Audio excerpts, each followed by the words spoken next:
Right then, Dave, let's have a little look, make sure we're live. Although I realise your name has disappeared. Give me a sec, Dave. How will the people know? I know. Right, let's have a little look. Cool.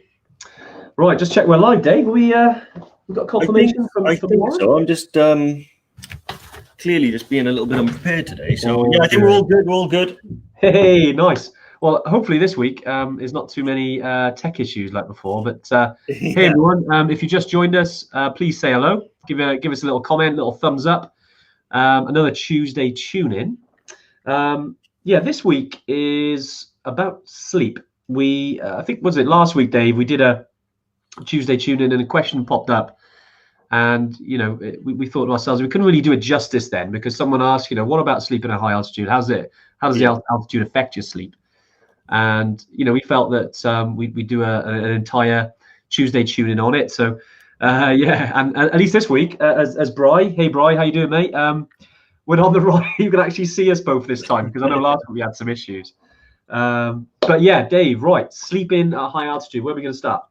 Well, yeah, I think it's one of the most important aspects, and it's something that everybody that goes to altitude sort of will experience. You know, we talk about acclimatization, and one of the things when we do like the acclimatization talks and altitude talks, we always talk about like altitude sickness, the symptoms, hydration. But one of the things that perhaps we don't touch on enough, and it has come up a few times, is sleeping at altitude. Yeah. You know, what's it like to sleep at altitude? Will you be able to sleep at altitude? You know, should you sleep at altitude? Because there are some questions around, you know, getting 40 winks in the afternoon, whether that's a good idea or a bad idea. Yeah, very good point. Very good point. You know, so yeah, there's quite a lot of topics that we can discuss about it. One of them as well is to do with like sleep apnea and things like that, which is a little bit interesting because sometimes at altitude, you can experience some form of sleep apnea, even if you've never had it before. Yeah. Just so you know, Mark, still in prison, mate, still in prison. Yeah, the way it I'm actually literally, I'm sort of surrounded by lockdowns, you know, so we make do the best we can. Different location every week, but always in a prison. Yeah, nice. No, Dave, you made some good points there. Yeah, about because sleeping is really important. I mean, you know, when you're hiking for consecutive days, you need a decent night's sleep. And you know, we're not going to lie to you. I mean, it's great. I know a lot of people are on here. Ramona, Simon, David, Paula, Leah, Miko, Lewis, Mark, Ash, Alan, Ramona again, Pippa. Great to see you know, some of the regulars on. But yeah, sleeping at altitude can be hard work. Yeah, it can be easy. You know, after a long, if you've been walking for sort of several hours, it's like in the UK, you're tired, you'll sleep. Yeah.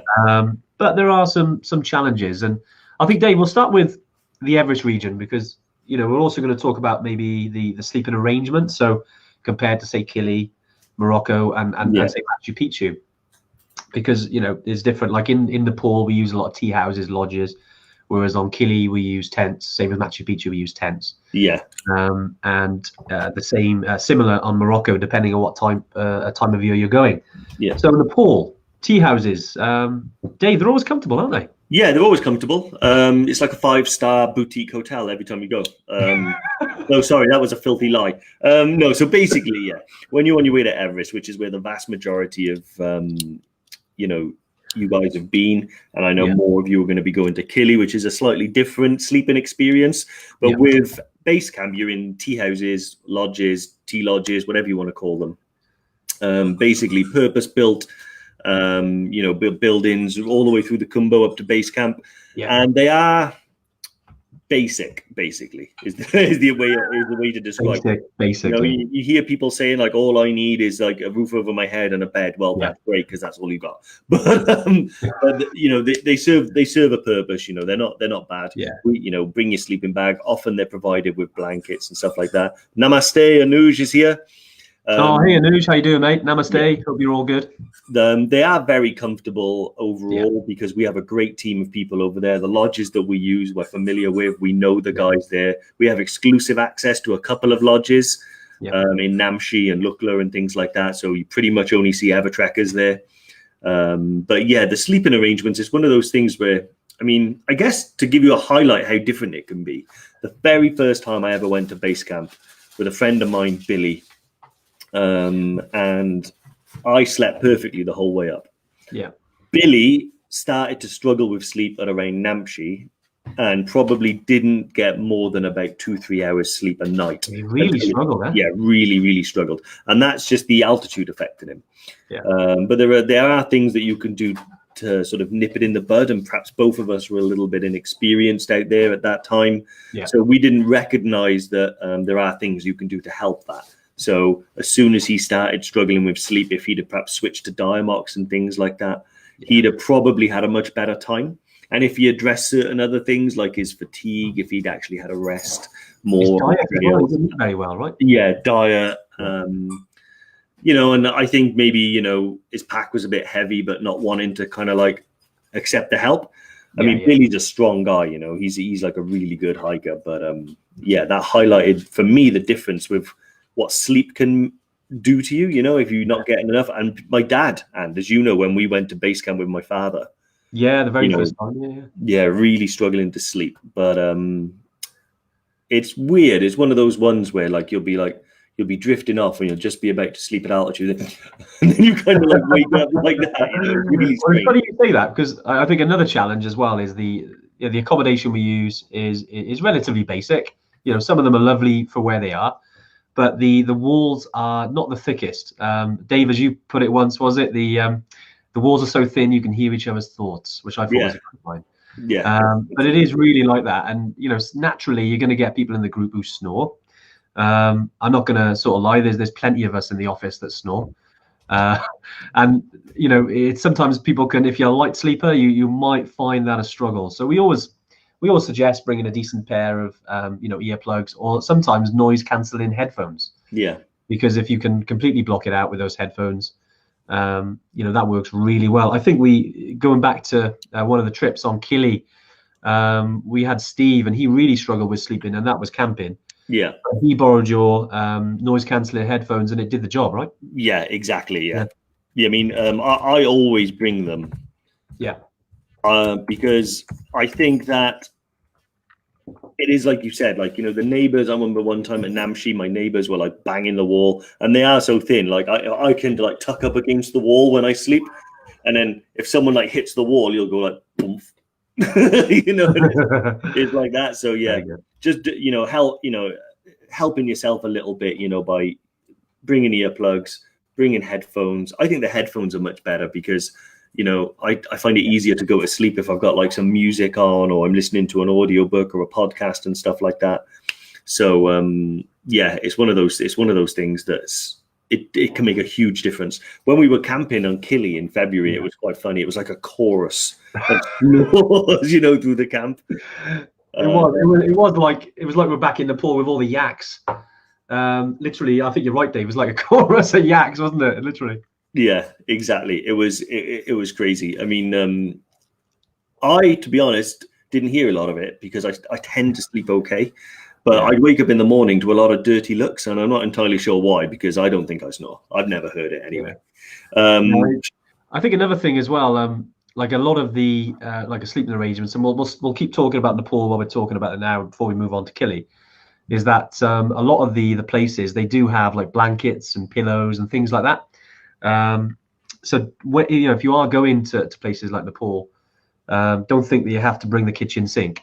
A lot of it is there. Some people actually don't even bring a sleeping bag. Okay, certain times of the year you'll need them, like say March, April. I'd say definitely November, maybe sort of a couple of weeks in October. Yeah. But some people just bring a liner, and they use the duvets or the blankets that are in each lodge, because you're never far away from a blanket or a duvet. So, you know, obviously a sleeping bag is nice because it's yours, or if you're hiring one, because you can just jump in there and stick your water in there, keep you nice and warm if you get it heated. Yeah. You know, so certainly benefits of having a sleeping bag, but yeah, just with just something to think about if you're thinking about that. There's a lot of stuff that you can use locally. Yeah, exactly. So I think when I went in September, I didn't use a sleeping bag once the whole way. In fact, I did. I used it in Phak-Ting, and it was too hot. Yeah. So the rest of the time, it made a great pillow. That's one of the things I just noticed that James has mentioned there by bringing a pillow. That's all he had to say. You know, just like not sleeping like dead flat and stuff like that will help the airways. So yeah, bring a pillow. Paul, yes, you don't, well, if you go into base camp, which I know you are, Paul, yes, we offer a free rental of sleeping bags for you. So, you know, you can pick that up. So when you arrive in Kathmandu, normally Anuj, our head guy over there, will have a briefing with everyone and he'll check all the finer details that people tend to forget about. He never does. So like your insurance information, so that's all recorded, what equipment you need, what equipment you don't have. He'll sort all of that out for you, no problem. If it's Kilimanjaro, it's rental of a sleeping bag, and it's not very much. It's like, you know, $1 a day or something like that. You know, it's not just very over that, I think. You know, and we can do that. It's super cheap, isn't it? And yeah, whilst we're on the subject of Kili, because I think we talked about Nepal's side pretty much, is that you are camping, you are sharing with someone else, which can be interesting because they're big enough tents, they're expedition tents. And what some people like to do is, because you get when you're sleeping in Kilimanjaro, you've got basically like a mat where you know, like a roll mat. Some people bring their own, to blow up. We used I actually nabbed Dave's when I was on there. Thank you very much, Dave. But it's a little bit more comfortable. And then your sleeping bag goes on top, and you can bring a blow up pillow, or people just sleep using their bag as a pillow. And then in between, then you put your duffel bag, so it kind of gives you a little bit of separation. But when it comes to sleeping, and if one of you guys snores, again, you've got to be thinking of those earplugs or those noise cancelling headphones, because that will affect your sleep. And you might be tired enough to sleep through it. Like, I'm a very deep sleeper; I'll sleep through anything. Yeah, which is good, which is lucky, really, because it's very share a 10 with me. But so when we were there as well, Jerome's asked an interesting question about the tea houses. Do you get a proper bed with a mattress? I'll be honest, no, not really. So you get like a bed, so you're off the ground. This is in Nepal. But you get a very, very thin foam mattress. Now, some people are fine with it. I actually think I don't mind it so much. Like, I realize this, and that's why I'm kind of happy to offer up my blow up one, because a firm thing helps my back. I have a back issue. Lying on something firm actually helps. Some people are the opposite. If they don't have that support and a bit of softness, then they end up with like pains and stuff. My father, when he went to base camp, brought a blow up mattress and slept on that as well as the mattress underneath, and it made a big difference. On Kili as well, so they give you the little mats and stuff like that. They're quite similar to the mats. Remember in high school, you used to put the mats down when you did PE and stuff like that? They're relatively similar to, not the big thick crash ones where you'd fall off and land on them, just the ones you sort of do your exercises on. They're similar to those. So having a blow up one makes a big difference. I have a what's the make and? You have got. Geez, now you're testing me. I know it's totally gone. Will come to me. I used it last week. It is difficult, isn't it? It's lovely. Anyway, if it comes to me, I will put it in there. It'll come back. Give me 30 seconds. I got to go in my mind palace. Yeah. So basically, what I did realize though is, because I bought it. Also called Google. And what I did was, when I brought it to Kili, it was fine until I started getting to high altitude, and you have to start blowing it up. It's a real issue. It takes ages. It exhausts you. Thermarest. There we go. Thermarest. Yeah, so I've got the Thermarest. They're not the cheapest, but they are really, really good. They hold the air really good. They actually, try and like keep the heat from your body within you. It doesn't let it disperse. It stays within the mattress, so it's really good. You can buy a little pocket pump that runs on batteries to blow it up with. That is very handy, especially at altitude, because so I remember, was it Spud, and he was literally every evening, it took him like 15 minutes, and he came out of the tent after blowing it up, and he looked like he'd been for a marathon. Me and him had a race when we were at, I think it was Karanga, so quite high up on there, and we had a race to see who could blow our mattress up first. It was a stupid idea. Yesterday, Thermarest. Under no circumstances would I ever do it again, because both of us really like airlifted off the mountain, like blowing it up. I'm going to put it out there. I won because the Thermarest is quite small. His was like a proper big, huge thing, but it makes a difference. Honestly, the Thermarest, you are right, Paul. They are expensive. So it's one of those things I worked up to. I've had a number of different blow up ones that I've got from Go Outdoors, got one from Halfords, but actually once I've got it, it's brilliant because it packs down to about this big. It's really light. Yeah, really good, that, isn't it? Yeah. The only downside is a bit crinkly because of the material, so when you're lying on it, they tend to be a bit loud, but they're nice. I know we got a few people joining us. I noticed some new names as well. Yeah, say hello to Suzette. I don't think I've seen you on the live, but yeah, thanks for joining us. No, there are new people as well. Yeah, I can see some new names. Ramona. Paul Reed. No, it's great to see the regulars on. Obviously during, although we're in kind of a local lockdown. I know a lot of the UK is sort of patchy with regards to local lockdowns at the moment. Fortunately, I was able to get to the office today, which is why I'm here. There's a couple of things I needed to get, so I was like, right, I'm going to do the Tuesday tune in here. But yeah, there's a couple of questions come through from the guys. We've also had some from. Obviously, we sent an email out and we've had some questions there. So, Dave, where should we start, mate? What questions should we start? Yeah, so we had some. So this is a new sort of thing we do. So if you see it and you're not able to jump on these live, so if you're listening to it on the podcast or watching it on YouTube as a rerun, we send it an email now to give everybody a chance to get some questions in and stuff like that. Because and we've had some. A lot of them you might be familiar with. So Dave Clayton. So what he asked is. He's interested in completing the Annapurna circuit. What are our thoughts on how heavy the Nepal lockdown is going to be? Okay. He spoke to someone the other day and they were not able to go to the shops. So yeah, Nepal is in one of those, it is quite heavily restricted at the moment.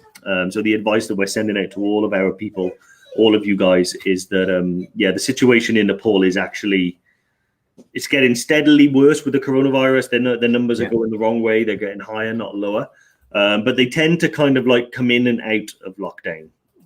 But actually, I think overall that might have a negative effect on their ability to sort of get the numbers as low as possible. However, with that, if you want to do Annapurna and stuff like that, we anticipate that the spring season, March, April, May, we're going to be back to full strength, back to full numbers heading out there. So, I think, if it's this season, I would probably urge you more to go next season.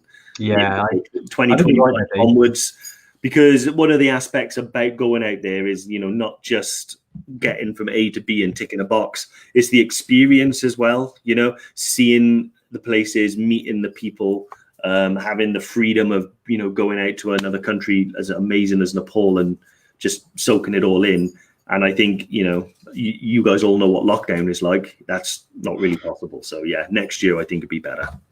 Yeah, I think you're right. It's one of those things. We've been getting in touch with all of our Nepalese people who are going to Nepal in the autumn, and I think most people have rescheduled now because it's not great out there. I mean, we say that. I mean, it's always we always try and support Nepal as much as we can. But we did see, I think today there was, because some people have lived out there since lockdown, like literally since March.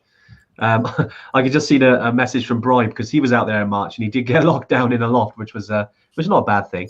But yeah, basically they've been there since March and are now actually going, and they flew to Lukla today to actually start their trek. And part of me was a little bit jealous because I'm thinking, wow, how quiet would it be being the only people there? Yeah, trekking in the 50s or 60s. But for people traveling over to Nepal, it's at the moment it's not really possible. There's a lot of hoops you got to jump through. It's quite dangerous. I know it's dangerous over here as well, but it's one of those things, unfortunately, that 2020 has just proven a bit of a bugger when it comes to traveling. I think one of the other things as well, we always like to, try and keep our finger on the pulse as much as possible. Yeah. But we know that if you go to these places, you're going to have to isolate for 14 days when you come back, irregardless of whether or not you get a test. And breaching that lockdown now, you get a 10 grand fine, I read in the newspaper the other day. So it's one of those things where the information is going the other way. We want it to go be more positive. But, I think that one of these, I'm still incredibly positive about it. I'm looking forward to getting back out to Nepal. As good as we can. Spring season, I think, is going to be when things kick off again. So, Annapurna circuit. Dave, no worries. Get in touch with us and we'll make it happen for you. Yeah, nice. Glenn also on the email as well, because we'll finish the emails one because we got a lot coming in on the live as well. To pole or not to pole, love it. He's never used trekking poles, and can we discuss the advantages of using them? Extendable ones or fixed? Yeah, when I started hiking, I never used to use them, to be honest. I thought it was a bit cumbersome. I want to keep my hands free, especially if you're tripping over or falling. But over the years, I've really got to use them now. I use them pretty much whenever I go hiking. I used to, years ago, sort of think, people with poles, there's obviously a style to it. But now, they do help my knees. They do help a lot. So, there's certain advantages, especially if you've got issues with your knees or your ankles. They do take the pressure off, especially on the downhill. So definitely, I mean, some people start using one, but then what I've found is, and especially when people only use one, is that your body kind of leans a certain way, and you're using one. Okay, you can swap it, but naturally, your strongest arm will use it more, which means that can affect your back. So if you are using them, use two, and you will notice a difference if you use them over multiple days. Extendable or fixed, the ones that you can take apart, they are really good. They're a bit more expensive if they're good ones, because you can save on the space. But the fixed ones generally split in two anyway, unless you get ski poles. But I don't really use ski poles which are all in one. Yeah. Most trekking poles split in down a bit so you can get them in. So they're the ones. And look, if you're going on a trip to say Everest Base Camp or Kili, to Morocco or down in South America, you can pick them up locally. So don't think that you have to use them in the UK. But then again, if you're out and about doing some training, and if all you can do is hike in the UK right now or whatever you are, get out there, try them. I love them. Dave, you're similar to me, right? Yeah, similar to you. I'm sort of a relatively recent convert, in given the last few years, I've started using them more, and I've started using two. Fixed poles. I mean, almost all poles that I know of now are telescopic, at least with the clip lock system. I think the clip lock is better than the twist lock. The twist one, even no matter how tight you get, it'll always loosen. The clip lock holds it steady. So I think get some telescopic poles with the clip lock. I've got some of the ones that actually break down and fold.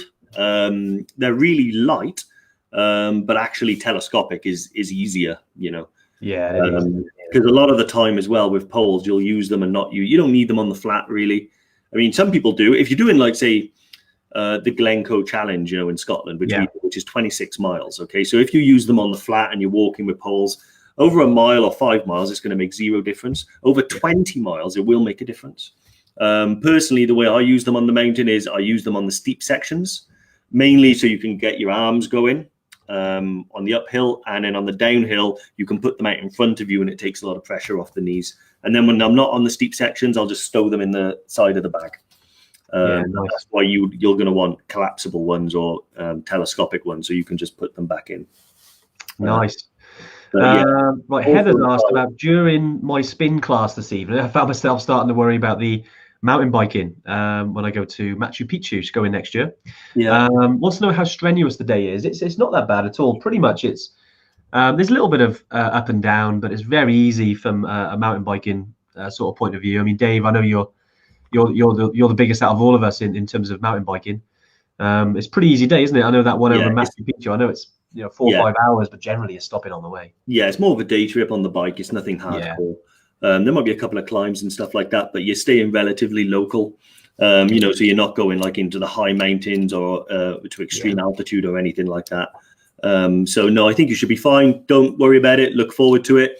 I would say a spin class is not something that you want to sort of think about your trip on, to trust me, your spin class is harder than the mountain biking you're going to be doing out in Peru. So yeah, don't worry about that at all. I see lots of comments here about I think I mentioned it last week or a week before, poles will stop you getting like fat hand syndrome as well, or fat finger syndrome. It seems to be when you're hiking at altitude. I don't know why. I mean, not just altitude, when you're hiking, anywhere, your I don't know, your blood just seems to pool in your hands. It does, doesn't it? Yeah, that's what it is, Dave. It's the blood that basically concentrates, and that's what thickens your fingers. Yeah. So what you do is when you've got the poles, you tend to be like holding them, and you tend to be doing this every now and again, so squeezing, unsqueezing, and it just keeps the blood moving around your body. So you tend to stop them. Because I remember when I was up on altitude, I was like, I realized this at Namche, and I saw 2 girls just staring at their hands going, why? And why? And I was like, you two need poles. And they were like, really? And I was like, yeah, it makes a big difference. And I saw them later in Dingboche, and they were like, Dave, You know, like, yeah, it's really it is strange, you know. But one thing I say, you know, whenever you do trekking, and especially when you do trekking at high altitude, your body will go through various changes, you know, and you don't want to overanalyze it too much, you know, because people become like, what's that? It's, you know, when you're like driving a car and you hear that noise and you're like, what's that noise? What's that? What's that? Yeah. What's going to break? People are like that with their bodies when they're hiking, you know, because obviously there's a lot at stake. But I think just relax, enjoy it, have a laugh. You know, your guides are there. We always say it. I think every bit of advice we give ends with, you know, our guides are amazing. Rely on your guides. They know about fat finger syndrome. To make a difference. Yeah, no, you touched on a good point there, though. It is just about going out there, enjoying it. Obviously, there's a lot going on because you're at high altitude. You know, naturally, you're going to be thinking, you know, how is my body reacting? But try and try and relax, because you know, once you get that anxiety there, it's hard to lose it. You know, so try and enjoy it. That's what you're there for. You're there to have an awesome time. Obviously, if you're going through some bad stuff, then you know, do lean on your guide, as Dave said, and share what you're going through. I mean, you know, the guys always look after that kind of things. You know, and also tell the people you're with as well, like, you know, how are they feeling? Oh, you know, how are you? You know, and look after each other. Like Ramona said, keep your hands elevated above the heart. I think that's a good idea, Ramona, but it might be a bit awkward.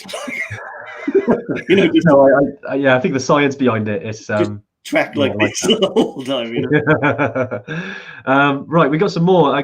This one's from Christina Pullen, again on email. She said she'd go into Killy, sorting the flights. What places do you recommend after trekking up Killy? So, you know, some sort of add-ons, examples of what we've done, and rough idea of price. So we worked on a couple of different things. In Tanzania, there's heaps to do, but the two big things are going for a safari.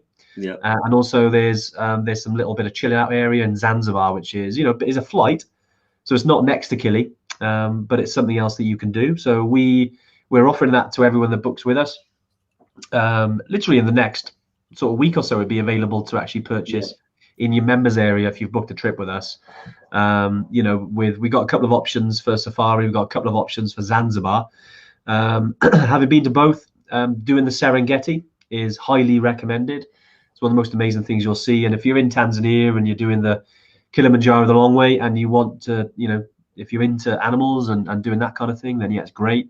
If you want to relax after Killy, then maybe Zanzibar's for you. You can do some scuba diving, chill on the beach, see a bit of Stone Town, which is in Zanzibar. So yeah, there's a couple of different things. We'll, instead of giving you all the information, I think we'll send this out to everyone on email, post in the group. We're very in the middle of uploading them on the website. Once they're on the website, then it shouldn't take us too long. You'll be able just to book and add them on, and then they'll show up in your trip area like you've booked your other trips. Yeah. So it's got all the info there. So yeah, Christina, that's we're not far away from that. Yeah. So Graham Gordon has asked an interesting question as well. Okay. After this was on the email, I believe. After multiple walks over the last few weeks, months, his boots stink. He's got Gore-Tex lightweight North Face boots. What top tips, products for getting rid of the smell? Smells like a yak has used it as a urinal. That is my favorite line of the week. That is. Yeah, good question. Good question. Yak has used it as a urinal. I found that the lightweight Gore-Tex ones tend to pick up an odor a lot more than my Maindel Bhutan's. Got to get that in every week. You know, so for some reason, I think that does make a little bit of a difference. But to be honest with you, one, try not to get your feet wet. So reproofing them all the time makes a big difference. So keeping them proofed, stopping your feet getting wet. One, you can bring a spare pair of socks and swap them halfway through your walk. It'll make a big difference. It's like cutting your walk in half each time. Secondly, I think by removing the insoles after every walk, and then letting them dry completely, and then spraying them maybe with some Febreze and stuff like that. I'll be honest with you, I'm no expert. I think the smell of my boots is like a badge of honor.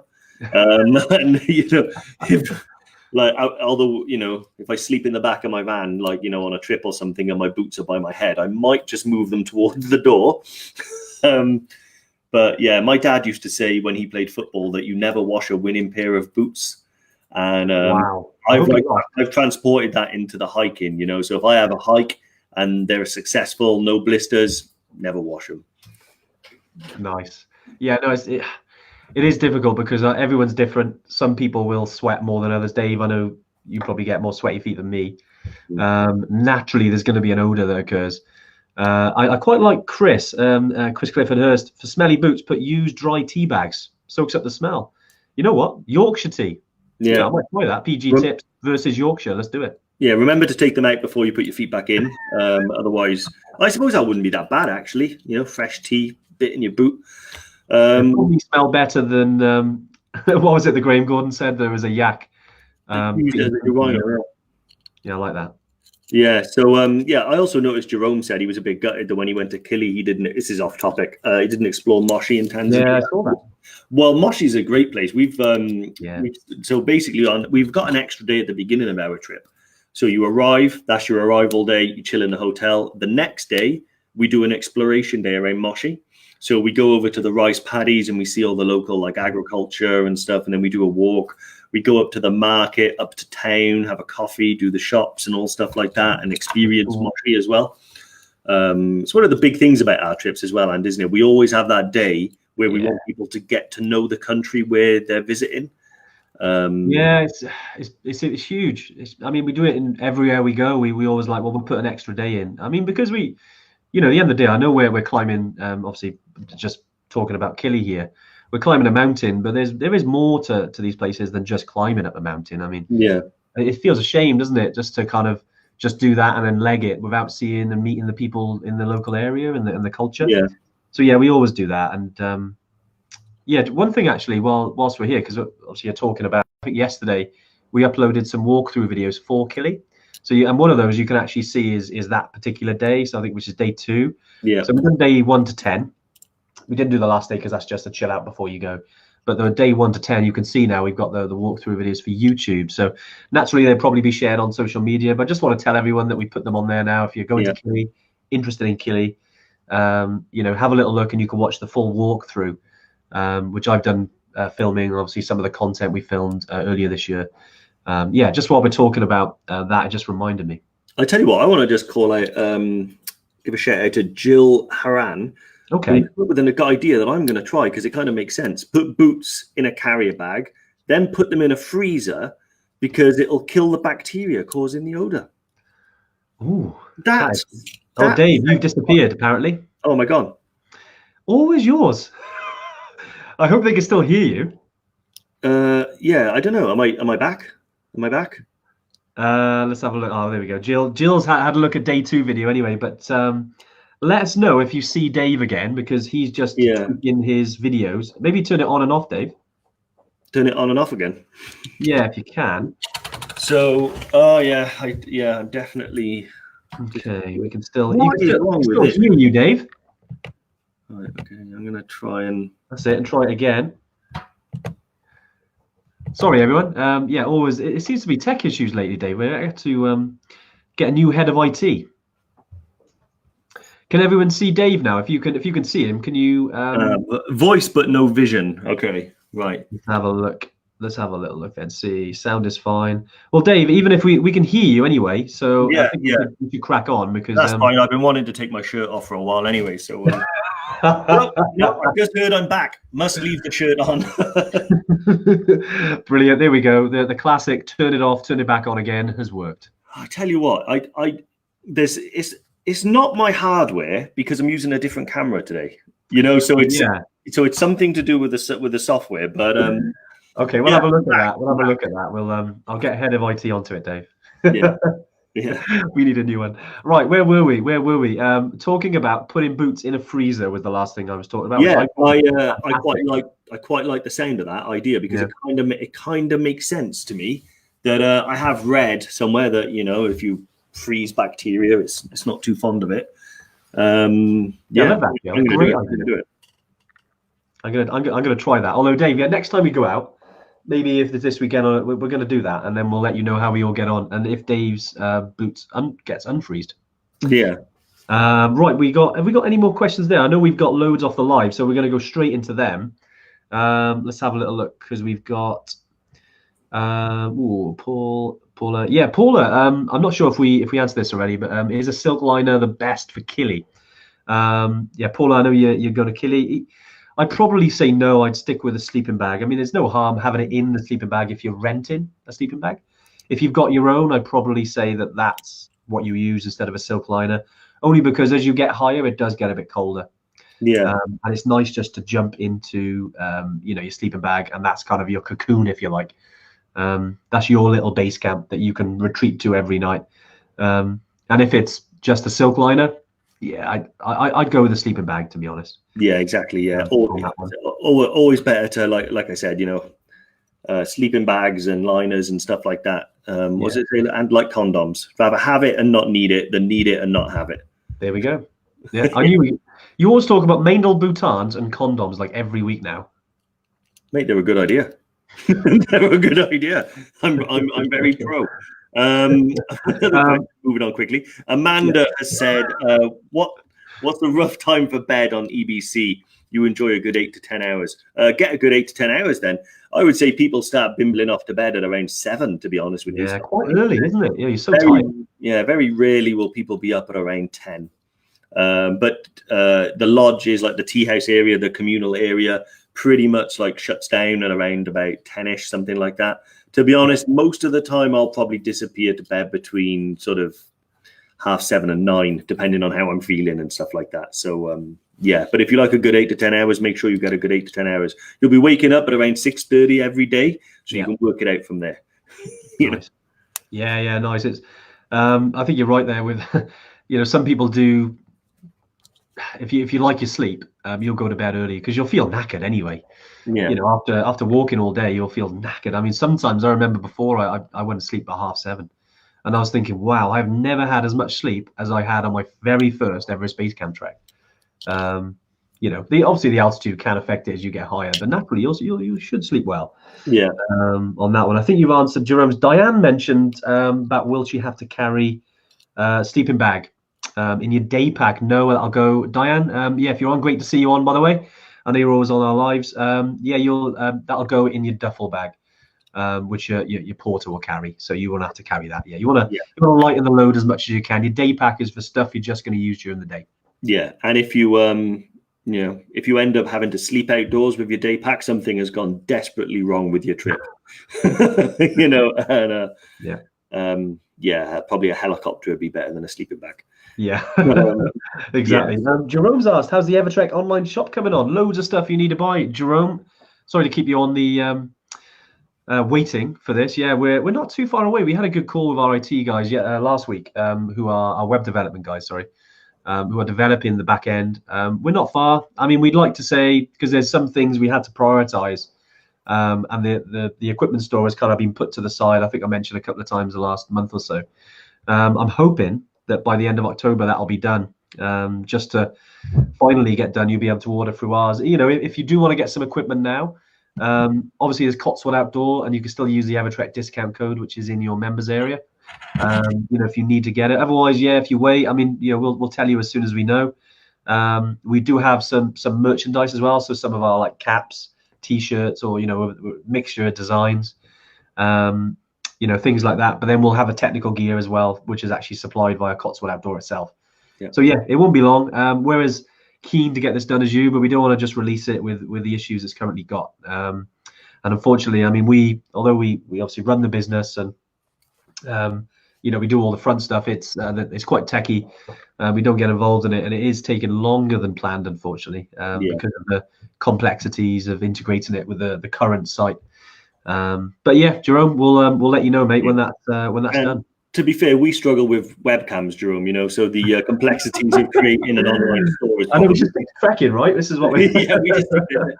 Listen, we just like to talk and walk. That's all we do.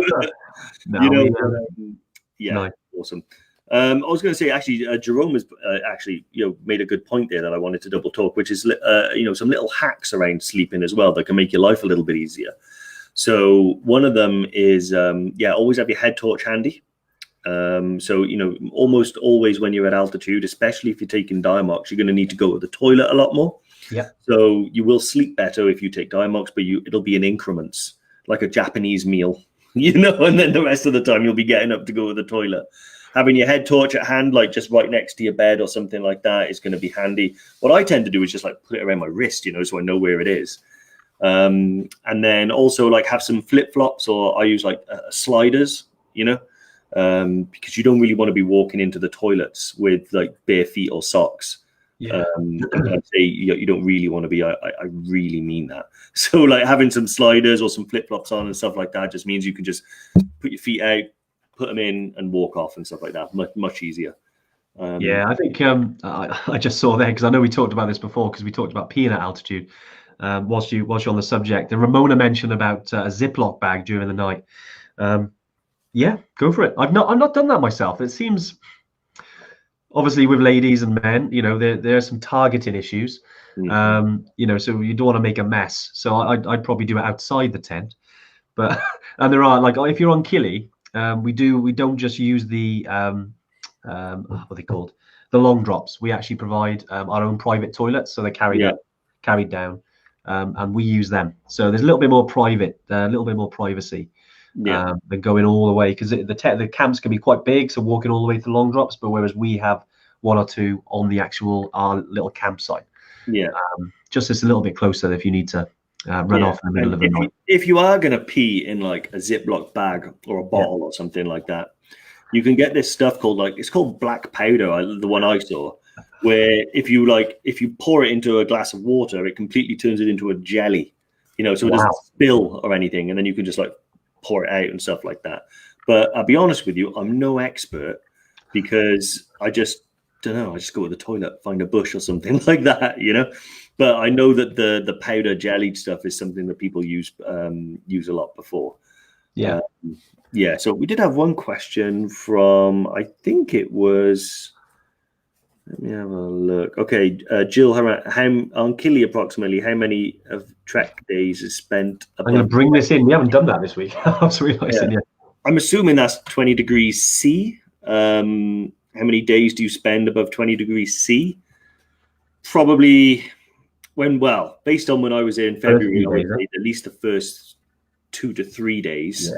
Are quite hot. To be honest, it's more the first couple of days you're walking through the jungle, so it's more the humidity, you know. So and then once you get up onto the open plains, it might be that hot, so you've got to be careful for the sunburn. But it tends to be you have a bit of a wind on you, so it actually doesn't feel as hot as it is. I know Steve, our videographer, sunburned his hands quite badly holding the camera on those sort of days.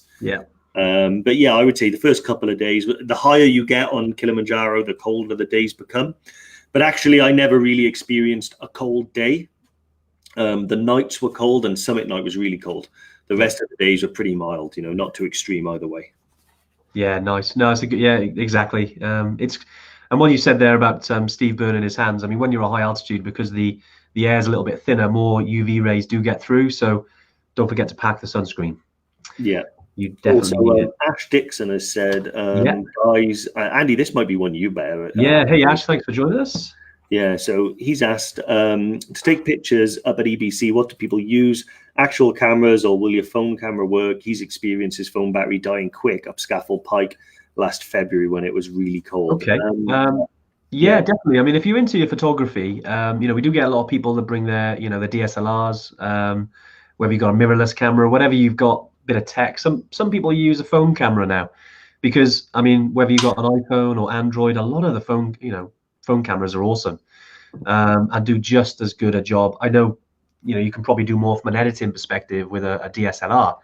But yeah, from a battery point of view, you know, we always talk about, I know Dave always talks about getting battery packs that can charge, you know, charge your phone, you know, especially if you're getting like an Anker power back. If you go to our knowledge center, Ash, I think Lauren's on here now. If she could put a link to that, there is one around the power banks, and you can go and you can get them on Amazon for like £20-25, or wait for Amazon Day. They are a little bit cheaper, and they are brilliant because they can charge your phone like several times over. And then, yeah, like you've experienced it on Scaffold Pike. I've had it happen to me a couple of times. It was really cold. So definitely keep any batteries or any power, or even your phone, try and keep it in a warm place. Maybe wrap it in a sock in your bag or something like that, just to sort of maximize it. But naturally, you know, if it's that cold, it's going to drain your battery. So it's good to have backups. Yeah. I mean, it's, you know, you want some memories there. You know, if you've got a phone camera that'll likely do the job. But if you wanted something a bit more techy, get a nice SLR. Yeah, exactly. I just noticed Jill Harana said that she's ginger, so factor 50 SPF. Yeah, 100% Jill. I may have dark hair on my head, but I'm what's called a day walker. So although I have dark hair, I actually have ginger skin. My mum is as ginger as they come, and I am covered in freckles. You just have to believe me. And so like I burn a lot. So yeah, factor 50. I even got this total sunblock stick that I used on my lips. I'll be honest, the mustache kind of helps that now, but I remember once I burnt my top lip, and that was just the worst. Yeah. So Lauren's just shared the power bank link on there. So awesome. Yeah, check that out, Ash. I think yeah, definitely, mate. There's some good options there for power banks. They're huge as well now. Some of them, even bigger. Obviously, they're a bit more weighty, but they are brilliant. And yeah, just while you're talking about 50 plus, then I always use 50 plus on a high altitude. To be honest, I always use 50 plus if I'm going to a beach in the UK, or even if I'm sitting on a beach somewhere in the Mediterranean. Laura, yeah, if you use 50 plus and you're still getting burned, then you need to cover up. Yeah. So everyone laughs at my hat, but I have like a bucket hat that I wear when I'm trekking. Yeah. Don't care. I'll rock it. Well, it's your own style, isn't it? Yeah, exactly. I don't get burned, and I also have long sleeves on all the time. Yeah. So you can get a thin base layer, but yeah, always long sleeves. Nice. Oh yeah, Mark Ramos says, as opposed to a white walker. No, I'm definitely like a more of a day walker, we're known as in the community. Good Game of Thrones reference there. Yeah, but it's not ginger. If you ask me, it's like Viking sunset. That's right. I was gonna say, yeah, you do have that Celtic. I mean, I'm the same. I burn easy anyway. I always have done.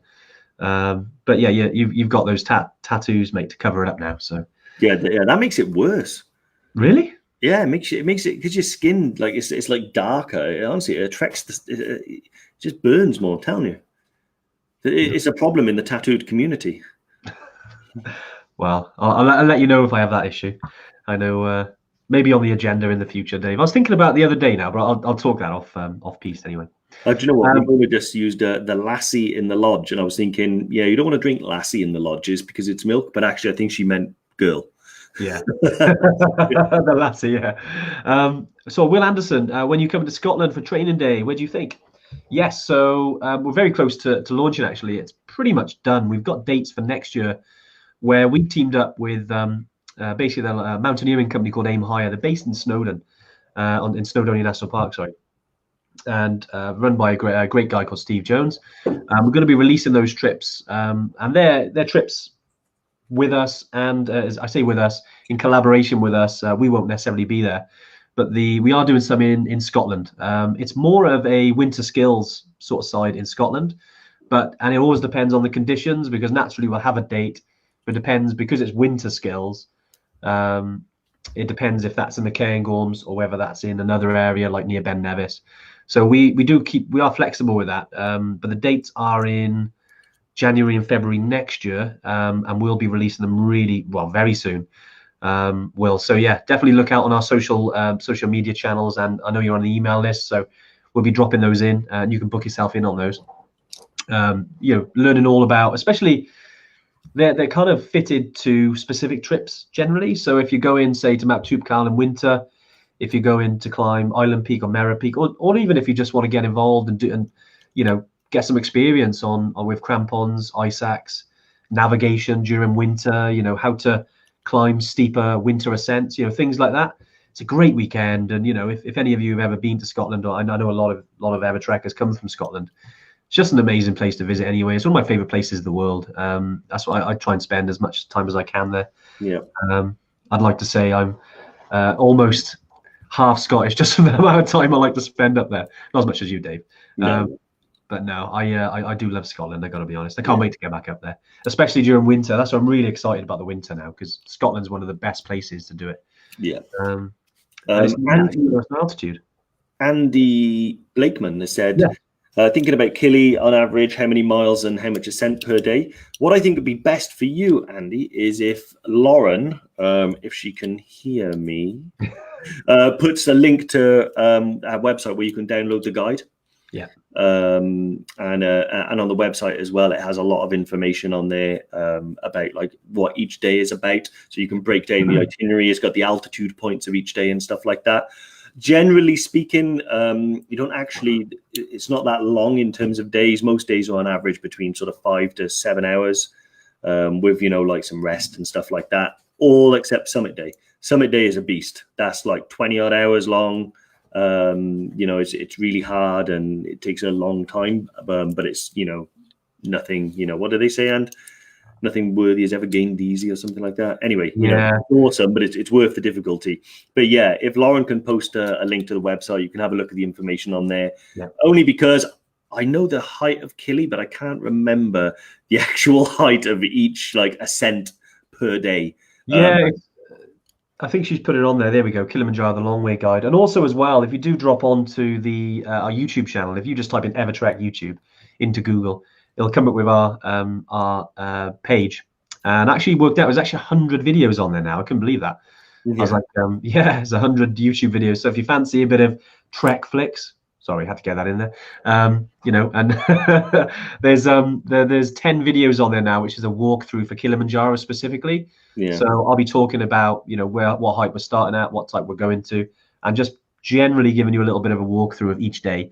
So I highly recommend that if you're sort of thinking about the, you know, how much ascent per day, you know, how many hours, Andy, then definitely check it out. I'll give you a little bit more insight into that. Yeah, like Andy said, get over to Netflix. You might even enjoy it, you know. Stranger Things has happened.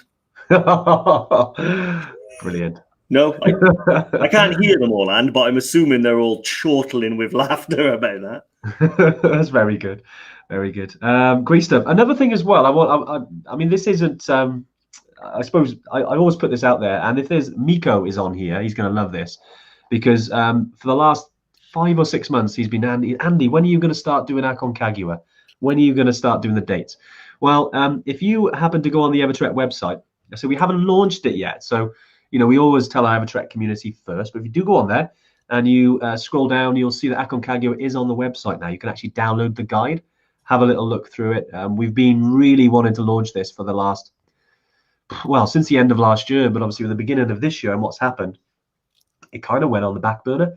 Yeah. Luckily, we're now trying to move forward. And yeah, with Argentina, it's one of our biggest and highest trip we do.